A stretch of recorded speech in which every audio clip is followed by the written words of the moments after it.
ఆదివారం రాత్రి నుంచి పాకిస్తాన్ వైపుగా నార్త్ ఇండియా వాళ్ళకి పెద్ద పెద్ద సౌండ్స్ ఏడుపులు వినిపిస్తున్నాయంట. ఏంటా అని చూస్తే వెస్టిండీస్ని ఓడించి ఇండియా సెమీస్ చేరిపోయిందనే బాధలో టీవీలు బాలగొట్టేస్తున్నారంట, ఏడుస్తున్నారంట. ఆ అమెరికాడు పెద్ద జ్యోతిష్యుడిలా ఇండియా సూపర్ 8లోనే ఇంటికి పోతుంది చూస్తుండండి అన్నాడు. నిన్న మ్యాచ్ జరిగే ముందు కూడా వెస్టిండీస్ నా ఫేవరెట్ టీం, ఇండియాని ఈజీగా 30-40 రన్స్ తేడాతో ఓడించేస్తుంది అని వాగాడు. మరి ఇప్పుడు ముఖం ఎక్కడ పెట్టుకున్నాడో చూడాలి. ఇక ఇంకో పాకిస్తానీ ఇన్ఫ్లుయెన్సర్ గాడు ఉన్నాడు, బాబా పాకిస్తానీ అని. వాడైతే ఇండియా ఓడిపోయాక ఓ వీడియో పోస్ట్ చేసి మరీ ఏడ్చాడు. నేను ఎప్పుడెప్పుడు ఇండియా ఓడిపోతుందా, ఎప్పుడెప్పుడు పండగ చేసుకుందామా అని మ్యాచ్ చూసా.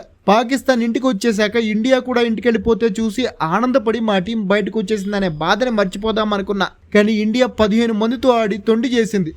డిఆర్ఎస్ తప్పుడు డెసిషన్స్ ఇచ్చారు. విండీస్ ఫీల్డర్లు ఈజీ క్యాచ్లు వదిలేసి ఫిక్సింగ్ చేశారు. కానీ సంజు ఇన్నింగ్స్తో ఇండియా మ్యాచ్ గెలవడం చూసి నేను తట్టుకోలేకపోతున్నా అని ఏడ్ చేశాడు లైవ్ వీడియోలో. కొంతమంది అయితే ఇండియా వెస్టిండీస్పై మ్యాచ్ గెలిచిన వెంటనే లైవ్ షోలో టీవీలు కూడా పగలగొట్టేశారు. అయితే మనం సూపర్ 8 ముందు పాకిస్తానీ గాళ్ళు చేసిన రచ్చ గురించి ఖచ్చితంగా మాట్లాడుకోవాలి. T20 వరల్డ్ కప్కి ఇండియా ఆతిథ్యం ఇస్తున్నా కూడా మా టీం ఇండియా నుంచి ట్రోఫీ లాగేసుకోవడమే కాదు, అసలు టోర్నీని కూడా ఇండియా బయటికి తీసుకెళ్లిపోతుందని తెగ రచ్చ చేశారు. పాకిస్తాన్ సెమీస్ చేరితే ఇండియా నుంచి వరల్డ్ కప్ హోస్టింగ్ పవర్సే పోతాయి. పాకిస్తాన్ ఇండియా రాదు కాబట్టి సెమీస్ శ్రీలంకలోనే జరగాలి. ఆ తర్వాత ఒకవేళ పాకిస్తాన్ ఫైనల్ చేరితే ఫైనల్ కూడా అక్కడే జరుగుతుంది. అంటే పేరుకి ఇండియా హోస్టే కానీ టోర్నీ మొత్తం శ్రీలంకకి తీసుకెళ్ళిపోతాం మేం.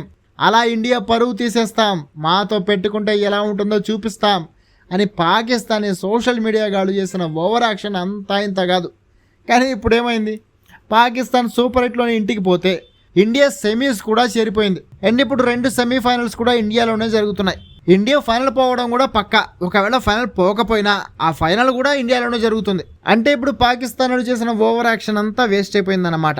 దానికి తోడు ట్రోఫీ పోయిందనే బాధ కంటే ఇప్పుడు ఇండియా సెమీస్ చేరిందనే బాధే వాళ్ళకి ఎక్కడో రాడ్డు దింపుతున్నట్టుంది. అంటే ఇండియా ఇక్కడ గెలిస్తే రాడ్డు 20 కోట్ల మంది పాకిస్తానీలకి ఎక్కడో దిగిందన్నమాట. మరి ఆ పాకిస్తానీ వాళ్ళకి మీరు కూడా ఏదైనా చెప్పాలనుకుంటే కామెంట్స్లో మీకు అసంతా తీర్చేసుకోండి.